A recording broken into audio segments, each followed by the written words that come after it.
ایک بات بڑی ضروری ہے، وہ میں نے آپ سے ضرور کرنی ہے۔ ایک آیت ہے قرآن پاک کی سورۃ بقرہ پہلا سپارہ آیت نمبر 120۔ اللہ تعالیٰ نے ایک حد بیان کر دی، فرمایا وَلَن تَرْضَىٰ عَنْكَ الْيَهُودُ وَلَا النَّصَارَىٰ حَتَّىٰ تَتَّبِعَ مِلَّتَهُمْ۔ فرمایا یہ یہودی اور عیسائی تم سے ہرگز راضی نہیں ہوں گے۔ یہ قرآن ہے اور سادہ ترجمہ تفسیر کی بھی ضرورت نہیں۔ یہ معاہدے کر لیں، محبت کے وعدے کر لیں، یہ تم سے راضی نہیں ہوں گے۔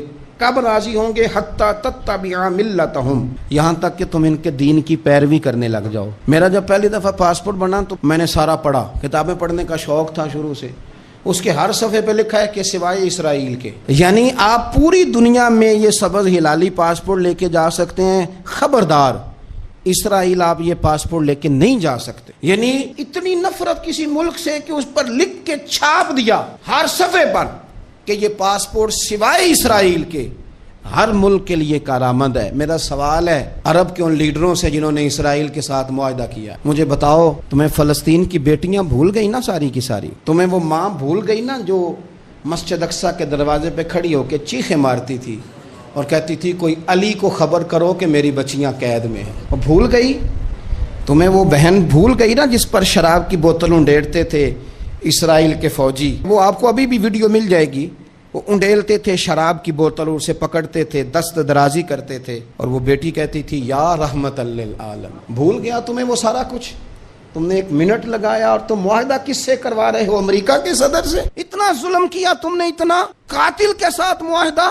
کیا سمجھتے ہو فلسطین والوں کا کوئی والی وارث نہیں؟ سنو، میرے رسول کریم صلی اللہ علیہ وسلم نے فرمایا میرا کوئی مالدار امتی دنیا سے چلا جائے، پیسے جائیدادیں چھوڑ کے جائے تو اس کی اولاد میں بانٹ دینا، لیکن اگر اس کے ذمہ قرضہ ہو تو میرے پاس آ جانا، میں اپنے امتی کا قرض ادا کروں گا۔ جس کا کوئی وارث نہیں ہوتا مدینے والا اس کا وارث ہوتا ہے، میں قرض دوں گا اپنے امتی کا۔ کیا سمجھتے ہو فلسطینی لاوارث ہے؟ صبح قیامت نبی پاک تم سے سوال کریں گے، تمہیں اللہ کے حضور حاضری دینی ہے۔ کیوں نہیں صلح کرتا اسرائیل فلسطین کے ساتھ؟ لبنان کے ساتھ دوستی کیوں نہیں کرتا؟ شام سارا کٹ گیا اسرائیل کی وجہ سے، آج تمہیں خیال آیا ان کے ساتھ معاہدہ کرنے کا؟ ہمیں سبق پڑھاتے ہو خدا سے ڈرو۔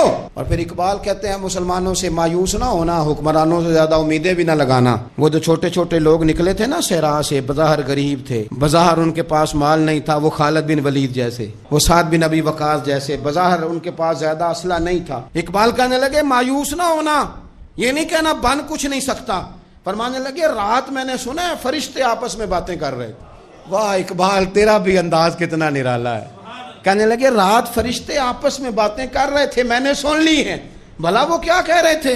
یہ سارے لوگ نا خالد بن ولید، سعد بن ابی وقاص، یہ صحرا کے رہنے والے تھے، اور اس وقت کی سب سے سپر پاور روما کہلاتی تھی، الٹ پلٹ کے رکھ دی ساری رومی سلطنت۔ تو اقبال کہنے لگے رات فرشتے آپس میں باتیں کر رہے تھے کہ سنا ہے پاکستان کے، ہندوستان کے مسلمان جوان مایوس ہو گئے۔ کہنے لگا نہ مایوس ہونا، نکل کے صحرا سے، جس نے روما کی سلطنت کو الٹ دیا تھا، نکل کے صحرا سے۔ گرمی دیکھو اس شعر کی، ولولہ دیکھو اس مرد کا جو مصور پاکستان ہے، نکل کے صحرا سے جس نے روما کی سلطنت کو الٹ دیا تھا، سنا ہے میں نے یہ قدسیوں سے، وہ شعر پھر ہوشیار ہوگا۔ وہ کل باتیں کر رہے تھے کہ بہت سارے ان میں سے پھر جاگ گئے اور بڑی جلدی وہ بلاک بنائیں گے۔ سنا ہے میں نے یہ قدسیوں سے کہ وہ شعر پھر ہوشیار ہوگا، وہ آئے گا میدان میں، نکلے گا، اور انشاءاللہ یہی چراغ جلے گا تو روشنی ہوگی۔